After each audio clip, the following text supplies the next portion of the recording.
নমস্কার বন্ধুরা, সুস্মিতার গল্পের চ্যানেলে আপনাদের স্বাগত। আশা করি আপনারা সকলেই ভালো আছেন। আমি আজকে পড়ে শোনাচ্ছি আশাপূর্ণা দেবীর লেখা একটি ছোট গল্প, সব দিক বজায়। বন্ধুরা, গল্পটা যদি ভালো লাগে প্লিজ প্লিজ প্লিজ আমার চ্যানেলটাকে সাবস্ক্রাইব করে দেবেন, আর একটা লাইক অবশ্যই করে দেবেন। সাবস্ক্রাইব এবং লাইকের জন্য আপনাদের অসংখ্য ধন্যবাদ। তো চলুন শুরু করি আজকের গল্প। আশাপূর্ণা দেবীর লেখা সব দিক বজায়। চমৎকার! তোমাদের সঙ্গে আমাকেও তোমাদের ওই জঙ্গিপুরে ছুটতে হবে। সদ্য তরুণী কন্যা তার প্লাক করা ভুরুজোড়াকে মায়ের মুখের দিকে ধনুকের মতো উঁচিয়ে প্রায় তীর নিক্ষেপের ভঙ্গিতে বলে ওঠে, আশ্চর্য! ভাবলে কি করে? সামনের মাসেই যে আমার টেস্ট, সেটা বোধহয় মনে রাখার দরকার নেই। মেয়ের ওই ভুরু ওচানো ভঙ্গি দেখে রাগে হাড় জ্বলে যায় জয়তীর। একেই তো আকস্মিক এই টেলিগ্রাম যেন তার মাথায় আকাশ ভেঙে পড়ার অবস্থা ঘটিয়েছে। চোখের সামনে শুধু সর্ষে ফুল ছাড়া আর কিছুই দেখতে পাচ্ছে না। সেই পরিস্থিতিতে কিনা মেয়ের এই অশোভনোক্তি। টেলিগ্রামটা আসা মাত্রই জয়তী দিশেহারা হয়ে অরুণকে ফোন করে বসেছিল। খেয়াল করেনি অফিসের কাজের মাঝখানে ব্যস্ত মানুষটাকে একটু ধীরে সুস্থে কথাটা বলা উচিত ছিল। খেয়াল হলো অরুণের কেঁপে ওঠা গলার দ্রুত উচ্চারিত নির্দেশে। অরুণের নির্দেশ, জয়তীরা চটপট প্রস্তুত হয়ে নিক। অরুণ এদিকটা ম্যানেজ করে নিয়ে একেবারে ট্রেনের টিকিট কেটে বাড়ি ফিরছে। সঙ্গে সঙ্গেই বেরোতে পারলে 7:10 গাড়িটা ধরা অসম্ভব নয়, সম্ভব করতেই হবে। কিন্তু মাত্র 2 ঘন্টার নোটিশে জয়তীর তৈরি হয়ে নেওয়া যে কি, তা আর অরুণ বুঝবে কি করে? তাও কে জানে কদিনের জন্য। মোক্ষম ঘটনাটি ঘটে গেলে তো হয়েই গেল জয়তীর দফা শেষ।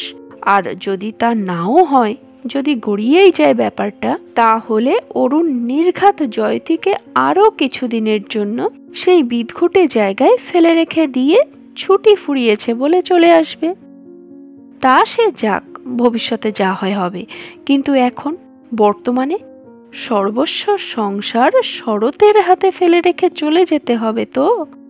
নেহাত নতুন লোক না হলেও খুব পুরনো লোকও নয় শরৎ। আর পুরনো লোক যত দুষ্কর্ম করে বসছে তার নজির নেই তা নয়। জয়তীর মরণ সামনেই 2-3টে বিয়ে আছে বলে গতকাল ভল্ট থেকে কিছু গহনা তুলে নিয়ে বাড়িতে রেখেছে। এখন আর এমন সময় নেই যে ওগুলো আবার রেখে আসে। সঙ্গে নিয়ে যাবে না, যা আছে কপালে থাক বলে বাড়িতেই রেখে যাবে। এ সমস্যা অরুণের গোচরে এনে পরামর্শ চাওয়ারও তো উপায় নেই। শুনলেই রেগে আগুন হয়ে যাবে। বিয়ের নেমন্তন্ন যেতে গহনা পরার ইচ্ছেটা অরুণ খুব গর্হিত বলেই মনে করে। বলে, শখ করে বিপদ ডেকে আনা। কিন্তু শুধুই কি শখ? মান সম্মানের প্রশ্নও কি নেই? পুরুষ মানুষকে ঠিক বোঝানো যায় না এসব। যাচ্ছেও তো লোকে এক গা গহনা পরে। সেখানে কাঁচ পুঁতি পড়ে গেলে নিজেকে কেমন বেচারি বেচারি লাগে না? অন্যেরাও বলবে তো, বাবা এত ভয়, তাও নিজের গাড়িতে যাবে আসবে। হঠাৎ মনে হলো মেজদির বাড়িটাও তো রিকশার পথ। চট করে একটা রিকশা ডেকে গহনাগুলি ওর কাছে রেখে আসি চুপি চুপি। মেয়েকেও জানাবার দরকার নেই। এসব কথা যত কম কান হয় ততই ভালো।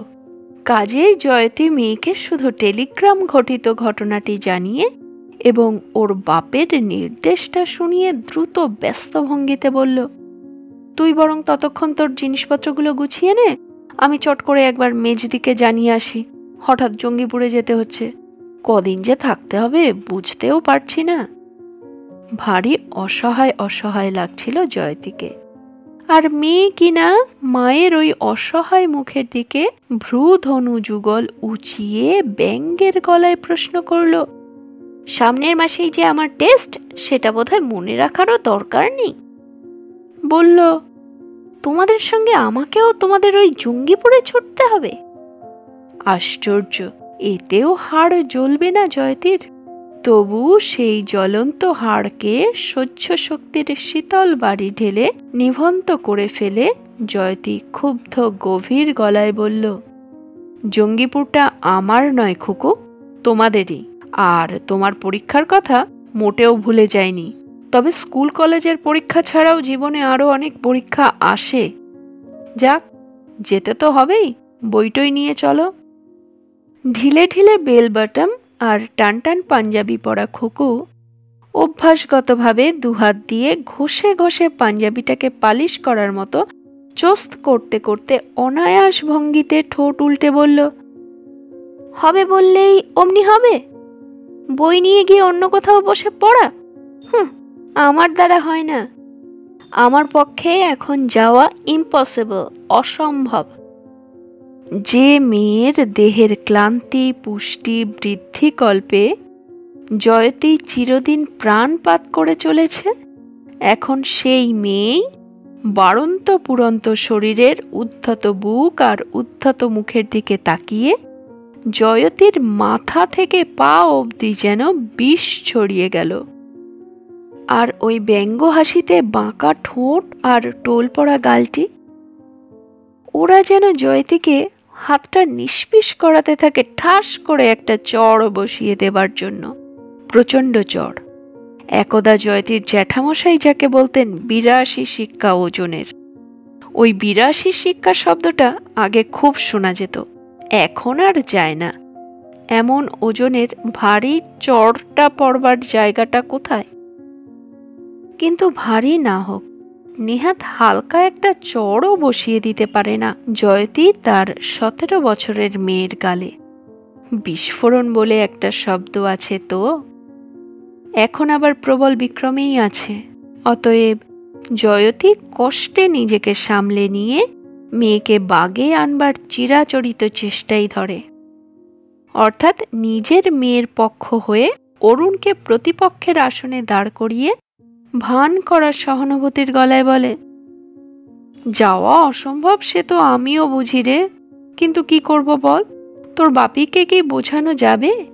এমনিতেই তো খবরটা শুনে ইয়ে হয়ে রয়েছে, আবার আমরা যাব না বললে রেগে আগুন হয়ে যাবে। খুকু এখন ভুরু কুঁচকে বলে, আমরা মানে? তোমায় কে যেতে বারণ করেছে? বরং বেশি করেই তো যাবে। হি হি করে খুকির মতোই হেসে ওঠে খুকু। এটা তো আবার তোমার পরীক্ষা, জীবনের পরীক্ষা। গ্রামের বাড়িতে গিয়ে শাশুড়ির সেবা করা, ওহ মার্ভেলাস! তুমি যা মেয়ে, ফার্স্ট ক্লাস ফার্স্ট হয়ে যাবে। আবার হাসে।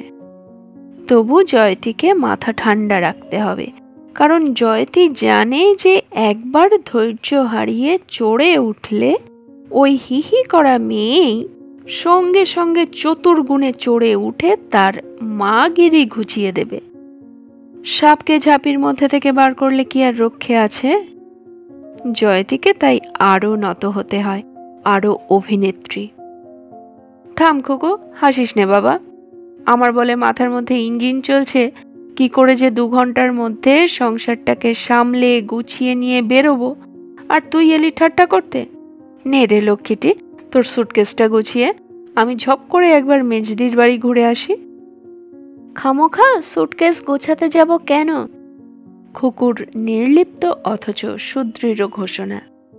বলেছি তো আমার পক্ষে যাওয়া সম্ভব নয়। ওহ ভগবান, ওই মেয়ের মাথাটা ঠাঁই ঠাঁই করে দেওয়ালে ঠুকে দিয়ে বলা যায় না যাবি না মানে? তোর ঘাড় যাবে লক্ষ্মী ছাড়া মেয়ে। না, বলা যায় না। জয়তী তার পিসির আমলের নয়, জয়তী তার পিসি জেঠির মতো গাইয়াও নয়। তারা যা অবলীলায় পারত, জয়তীর তা পারবার উপায় নেই। তাই জয়তীকে বসে পড়ে হতাশ নিঃশ্বাস ফেলে বলতে হয়, হ্যাঁ রে, তোর ঠাকুমার মরমর অবস্থার খবর নিয়ে টেলিগ্রাম এসেছে। আমরা না গেলে তোর বাপি কি বলবে? খুকু আবার যুগল ধনু উঁচোয়। কেবল আমরা আমরা করছো কেন? তোমার যাওয়াটা আটকাচ্ছে কিসের? চলে যাও না দুজনে। আটকাচ্ছে কিসে? চলে যাও না দুজনে। জয়তী তোমার স্নায়ুদের মুঠোর মধ্যে চেপে রাখার চেষ্টা করো, বিস্ফোরণ ঘটাবার সুযোগ দিও না। তা মুঠোয় চেপে রেখেই জয়তীকে বলতে হয়, তোকে একলা ফেলে রেখে আমরা চলে যাব। কি বলছিস পাগলের মতো? আশ্চর্য, এর মধ্যে পাগলের মতো কথাটা কি হলো? তোমরা কি শরৎকেও নিয়ে যাবে? হতবুদ্ধি জয়তী স্তম্ভিত গলায় বলে, শরতের কাছে রেখে যাব তোকে? বোকার মতো কথা বলো না। হ্যাঁ, মাকে এ কথাটা উঠতে বসতেই বলে খুকু। আমি কি একটা দুগ্ধপোষ্য বাচ্চা যে কারো কাছে রেখে যেতে হবে? ও রাঁধবে, কাজ করবে, বাড়িতে থাকবে, সেই কথাই বলা হচ্ছে। জয়তী অগত্যা মরিয়া হয়েই বলে, যা হয় না হতে পারে না। খুকু, তবে চলো, তোমায় মেজদির বাড়িতেই রেখে যাই। যত পারো বই খাতা নিয়ে চলো, ওদের ছাতের ঘরটা তোমায় ছেড়ে দিতে বলবো। মা, খুকু কড়া গলায় বলে, কারোর বাড়ি টাড়ি যেতে পারবো না, অন্য কোথাও আমার পড়া হয় না, জানোই তো। আবার বলছো কেন? এবার ধৈর্যের বাঁধ বুঝি ভাঙে ভাঙে, প্রায় চেঁচিয়ে উঠে বলে জয়তী, সারা বছর আড্ডা দিয়ে আর ফাঁকি দিয়ে কাটিয়ে যত পড়া এখন শেষ সময়। তখন যত বলে মরেছি কানে করা হয়নি মেয়ের। বলা হচ্ছে আমার ব্যাপার নিয়ে তোমার মাথা ঘামাতে হবে না, আর এখন সে কথা এখনো বলছি। খুকু বরফ ঢালা গলায় বলে, তুমি শখ করে মাথা ঘামাতে বসেছ। বাপির মা যে হঠাৎ মরমর হবার আর সময় পাবে না, ঠিক আমার পরীক্ষার মুখেই এই চালটি চালবে, সেটা জানা ছিল আমার। ভেবে চিনতে কেউ মরমর হয় না খুকু। হঠাৎ এই মুহূর্তে তোর মাও মরমর হতে পারে। বাজে কথা বলো না। খুকু ক্রুদ্ধ গলায় বলে, মোট কথা, তুমি তোমার ওই মেজদির কাছে গিয়ে আমায় আবার আগলানো আগলানো করে কিছু বলবে না বলছি। আশ্চর্য, এত নিচু মন তোমাদের! আমি কি মাছ দুধ যে বেড়ালে খেয়ে যাবে? নাকি আমি ওই তোমার সোনা মুক্তোর গহনা যে চোরে চুরি করে নিয়ে পালাবে? নিজের মনে একা বাড়িতে বরং বেশি শান্তিতে পড়তে পারবো। যাক, আমি বেরোচ্ছি। বেরোচ্ছিস? এখন বেরোচ্ছিস তুই? বাহ, বলেছিলাম না আজ রাখের জন্মদিন, বিকালে চায়ে বলেছে। সেটাও যেতে হবে? জয়তীর রগের শির দুটো ছিঁড়ে পড়ছে না কেন? জয়তী ওই দুর্বিনীত মেয়ের সামনে এখনই স্ট্রোক হয়ে পড়ে যাচ্ছে না কেন?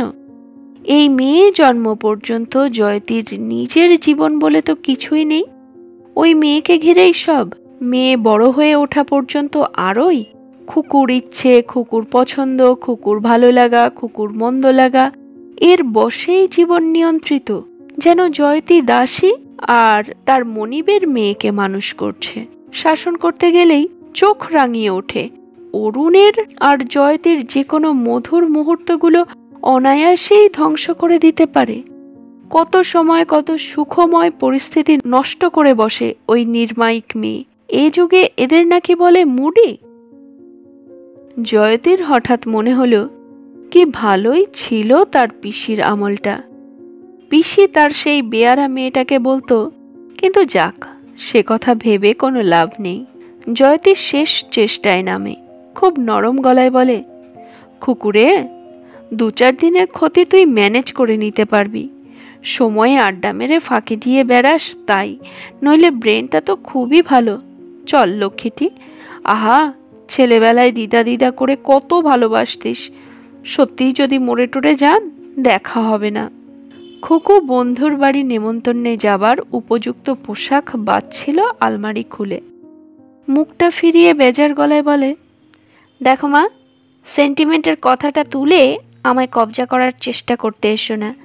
এটা তোমার একটা বিচ্ছিরি অভ্যেস। এসব শুনলে আমার খুব খারাপ লাগে। সব মানুষকেই একদিন না একদিন মরতে হয়। আমি ওখানে গেলেও কি আর দিদা পুনর্জীবন লাভ করবে? যাক, তোমরা কখন বেরোচ্ছ? জয়তী পাথুরে গলায় বলে, জানি না। ঠিক আছে, খুব চেষ্টা করব তাড়াতাড়ি চলে আসতে, কিন্তু যা ওদের বাড়িটি, হই হুল্লোড়, খেলা, গান, কোথা দিয়ে যে ঘড়ির কাঁটা সরে যায়। যদি দেরি হয়ে যায়, তোমার আলমারিগুলোর যা চাবি টাবি আছে তোমার, ওই প্রাণের মেজদির বাড়িতে রেখে যেও, আর শরৎকে আচ্ছা করে শাসিয়ে যেও যেন রান্নাটা না খারাপ না করে, যেন আমি ঠিক সময় সব পাই। আয়নার সামনে দাঁড়িয়ে চুলে শেষ চিরুনি বোলায় খুকু। পোশাক টোশাক বদলে এসে বলে ওঠে, আচ্ছা মা, টাটা।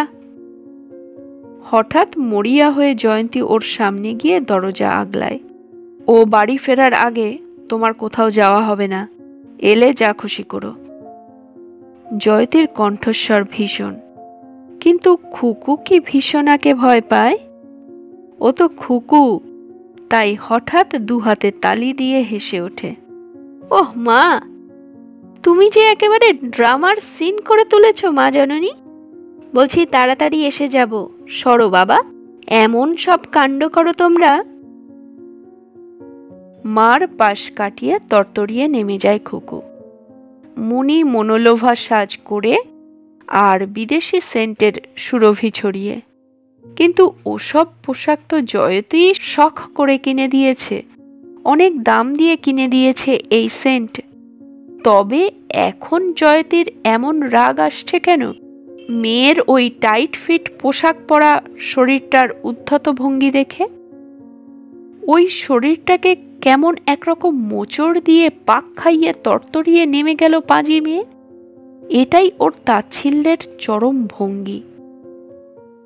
জয়তীর হঠাৎ মনে হলো, ওই সাজটার কুশ্রিতা এতদিন চোখে পড়েনি কেন তার? ওই সাজটার মধ্যেই বুঝি মজুদ থাকে এমন বেপরোয়া হবার সাহস, এমন বিশ্ব নস্যাৎ করার শক্তি। কিন্তু মাকেও তাচ্ছিল্য করবি তুই, যে মা তোকে। হঠাৎ এতক্ষণের সমস্ত আক্ষেপ, আক্রোশ, হতাশা, জ্বালা জয়তীর একটা উত্তপ্ত জলোচ্ছ্বাস হয়ে কেটে বেরিয়ে পড়ে, গালটাকে পুড়িয়ে পুড়িয়ে নামে, সহজে থামতে চায় না। তথাপি মনটাকে ছেড়ে দিয়ে বসে থাকলে তো চলবে না, উঠে পড়ে গোছাতে থাকে এটা ওটা। অরুণের জন্য আলাদা একটা ছোট সুটকেসে তার দরকারি জিনিসপত্রগুলো রাখে, আর ইষ্টমন্ত্র না থাকলেও জপ করতে থাকে যে ঠাকুর, খুকুর যেন সুমতি হয়, ওর বাপ বাড়ি ফেরার আগেই যেন এসে পড়ে। ওহ, মায়ের মতো অসহায় জীব আর কে আছে? কিন্তু সব জপ কি সফল হয়? তাহলে তো সংসারে কোনো সমস্যাই থাকতো না। যদিও টেলিগ্রামের ভাষাটা পড়ে টেলিফোনে বলেই দিয়েছে জয়তী, তবু অরুণ সিঁড়ি দিয়ে উঠতে উঠতে বলল, কই দেখি টেলিগ্রামটা। এখন ওর গলাটা কাঁপা কাঁপা লাগলো। হয়তো সন্দেহ হচ্ছে জয়তী প্রকৃত খবরটা চাপছে। মায়ের সম্বন্ধে অকারণ একটা অভিযোগ যে অরুণের মনের গভীরে শিকড় গেড়ে বসে আছে, সে কথা কি জয়তীর অবিদিত? আশ্চর্য! অরুণের মা যে ছেলের 3 তলার ফ্ল্যাটে না থেকে গ্রামের খোলামেলা বাড়িতে থাকতে চান, সেটা যেন জয়তীরই অপরাধ। আর অরুণের নিজের প্রতি তো অভিযোগ, নিজে এত সুবিধে স্বাচ্ছন্দ্যের মধ্যে বাস করছে, আর মাকে সেই গ্রামের বাড়িতে অসুবিধের মধ্যে জ্ঞাতি কাকার হেফাজতে ফেলে রেখেছে। এটাকে যেন অরুণ কিছুতেই ক্ষমার যোগ্য বলে মনে করে না। কিন্তু মুখ ফুটে কি বলে অরুণ? কিছু না। তবু সবই কি আর মুখ ফুটে বলে বোঝাতে হয়? অরুণের টেলিগ্রামটায় চোখ বুলানোর ফাঁকে মনে মনে আর্তনাদের মতো করে প্রার্থনা করতে থাকে জয়তী, হে ভগবান, এই ফাঁকেও যেন খুকুটা এসে পড়ে। ভগবান শুনতে পান না, শুধু জয়তী শুনতে পায়। কি ব্যাপার, তোমরা এখনো তৈরি হওনি যে? সময় তো আর মোটে। জয়তী এখন শান্ত। জয়তীর ভূমিকা এখন সহজের। তৈরি হওয়ার আর কি আছে? সুটকেসে 4টে জামা কাপড় ভরে নেওয়া বই তো নয়। কিন্তু খুকুটা তো একটা মুশকিলে ফেলেছে। অরুণ চমকে ওঠে। কেন, কি হয়েছে খুকুর? কি হয়েছে? আহা, সত্যি যদি কিছু একটা হতো খুকুর, পড়ে যাওয়া, পুড়ে টুড়ে যাওয়া, হঠাৎ অসুখ করে যাওয়া, তাহলে জয়তীর মতো সুখী আর কে হতো? তাহলে তো জয়তীকে বলতে হতো না। না, অন্য কিছু না, যেতে চাইছে না বলেছে। যেতে চাইছে না তার মানে? মানে বলছে সামনে পরীক্ষা, কেঁদে কেটে এক করলো, বলে নির্ঘাত ফেল করব তাহলে। নির্ঘাত ফেল করব তাহলে? নির্ঘাত ফেল করব তাহলে? অরুণ বজ্র গম্ভীরভাবে বলে। সারা বছর ফাঁকি দিয়ে বেড়ানোর সময় মনে থাকে না? কই, কোথায় সে? বলে দিচ্ছি, ফেল করলেও যেতে হবে। যেতে চাইছে না, ইয়ার কি নাকি? জয়তীকে বুক বাঁধতেই হবে। জয়তীকে আরো মিথ্যার জাল রচনা করতে হবে, যা করে আসছে চিরকাল, শান্তি বজায় রাখতে উভয় পক্ষের সম্মান। সেই বজায় রাখা গলাতেই বলে, বকে ঝোঁকে আর কি হবে, জানোই তো মেয়েকে, এমনিতে তো ছেলে মানুষের অধম। বলে কিনা ভগবানের কাছে জোর প্রার্থনা করব, দেখো দিদা ঠিক ভালো হয়ে উঠবে, পরীক্ষা হয়ে গেলেই দেখতে যাব দিদাকে। আবার বলে কিনা তোমরা যাও না, শরৎ তো থাকবে, অসুবিধে কি, বোঝো বুদ্ধি। এইভাবেই তো ম্যানেজ করে আসছে জয়তী, কিন্তু আজ হলো না। আজ অরুণের মানসিক অবস্থা অন্য, তাই কখনো যা না করে তাই করে বসল সে। প্রচণ্ড চেঁচিয়ে বলে উঠল, ন্যাকামি রাখো, মেয়ের দোষ ঢেকে ঢেকে আর প্রশ্রয় দিয়ে দিয়ে 12টা বাজিয়ে দিয়েছ তার। বলে দাও হোক ফেল, যেতেই হবে, আজই যেতে হবে। খুকু, খুকু। আচ্ছা, এ সময় তো জয়তী বলে উঠতে পারত, প্রশ্রয় আমি একা দেই না, তুমিও কম যাও না, বলে উঠতে পারত। আর আমি যদি শাসন করতে চাই, তুমি আহ্লাদ দাও না, বলো না, খুকুরে তোর জননীর এখন দারুণ অবস্থা, আয় আমরা সরে পড়ি। আর ধাড়ি মেয়ে যখন বাপি বাপি করে গলা ধরে ঝুলে পড়ে, চকলেটের বায়না করে, তখন আহ্লাদে গলে গিয়ে যোগান দাও না। বলতে পারত, যদি পরিস্থিতি এরকম না হতো। সবসময় যে জয়তী ছেড়ে কথা কয় তা নয়, কিন্তু এখন চলে না। তাই অরুণের খুকু খুকু করে ডাক দেওয়া দেখে সেই অমোঘ বাণীটি উচ্চারণ করতে হয় জয়তীকে, ভয়ে ভয়ে, সমঝে, হালকা গলায়। ও তো আবার একটু বেরিয়েছে। বেরিয়েছে? অরুণ তোয়ালে কাঁধে নিয়ে স্নানের ঘরে যেতে গিয়ে থমকায়। এখন বেরিয়েছে? কোথায় বেরিয়েছে? শুনতে চাই আমি, এ সময় কোথায় বেরিয়েছে? জয়তী এখন পাথর, কোন বন্ধুর জন্মদিন আছে তাই। তাই নেমন্তন্নে গেছে? বাহ, চমৎকার, যেতে দিলেও তো। জয়তী মনে মনে চেঁচিয়ে ওঠে, ওহ, তোমার মেয়ে যেতে দেওয়ার ধার ধারে কেমন, কিন্তু মুখে তো চেঁচাতে পারে না, আসতে বলে। অনেক দিন থেকে বলা ছিল, বলেছে তাড়াতাড়ি আসবে। থামো, বলেছিল? কোথায় সেই বন্ধুর বাড়ি? ঘাড় ধরে নিয়ে আসি। বাড়ি জানি না। ও, তাও জানো না? তাহলে এখন অবস্থাটা কি দাঁড়াচ্ছে? গাড়ি নিয়ে গিয়ে আনিয়ে নেওয়ারও উপায় নেই? আশ্চর্য। নাম কি সে বন্ধুর?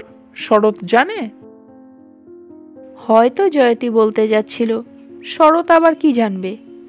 কিন্তু জয়তীর কপাল ঠিক এই মুহূর্তেই টেলিফোনটা বেজে উঠল। জয়তী ছুটে চেপে ধরে রিসিভারটা। কে? খুকু? ওহ, বাঁচালি বাবা, শিগগিরই চলে আয়, তোর বাপি। খুকুর ঝরঝরে গলার স্বর বেজে ওঠে। ওহ, সে তো বুঝতেই পারছি দারুণ চটে গেছে বাপি, কিন্তু কি করব মা, রাখির ছোট মামা এমন সাংঘাতিক সব তাসের ম্যাজিক দেখাচ্ছে, ছেড়ে যাওয়া অসম্ভব। তোমরা চলে যাও, আমি ঠিক একা থাকতে পারবো, তবে চাবিটা রেখে যেতে ভুলো না, আর বেশি করে একটু টাকা পয়সা রেখে যেও বাপু। আর না, হি হি, বাপিকে বলো না পাজি মেয়েটাকে ক্ষমা করে দিতে। আচ্ছা, বলবো। আস্তে রিসিভারটা নামিয়ে রেখে ঘুরে দাঁড়ায় জয়তী। একটু ক্ষুব্ধ হাসি হেসে বলে, সাধে বলি অধম, এখন বলে কিনা সত্যি যেন আমায় ফেলে চলে যেও না তোমরা, বাপিকে বলো আর একটু অপেক্ষা করতে, ভীষণ ভালো ম্যাজিক দেখাচ্ছে কে যেন। তা আমি বলি কি, আর দেরি করলে তো চলে না, অথচ ও এসে উঠতে পারবে কিনা কে জানে। তুমি বরং এখন এ গাড়িটা ধরে একাই চলে যাও, ভোরবেলা আরেকটা গাড়ি আছে বলছিলে না, আমরা সেইটিতেই যাব। মেজদির ছেলেকে না হয় বলবো একটু সঙ্গে যেতে। অরুণ কোনো কথা বলে না, নিঃশব্দে স্নানের ঘরের দিকে চলে যায়। বলে ওঠে না, বাহ, মায়ে মেয়ে ষড়যন্ত্র করে চমৎকার প্ল্যানটা করেছো। বলে ওঠে না বলেই নিশ্চিন্ত হয়ে পড়ে জয়তী। ভাবে, যাক বাবা, আপাতত তো ফাড়াটা কাটলো, ভালোই হয়েছে খুকু এসে পড়েনি। বাপে মেয়ে মুখোমুখি হলে কি হতো বলা যায় না। এখন অরুণই চলে যাক, যা অস্থিরতা দেখছি। রাত্রের মধ্যে যেমন করে হোক ভুলিয়ে ভালিয়ে হাতে পায়ে ধরে ঘুষ টুস দিয়েও লক্ষ্মী ছাড়া মেয়েকে রাজি করিয়ে সকালের গাড়িতে ঠিক চলে যাব। সব দিক বজায় থাকবে।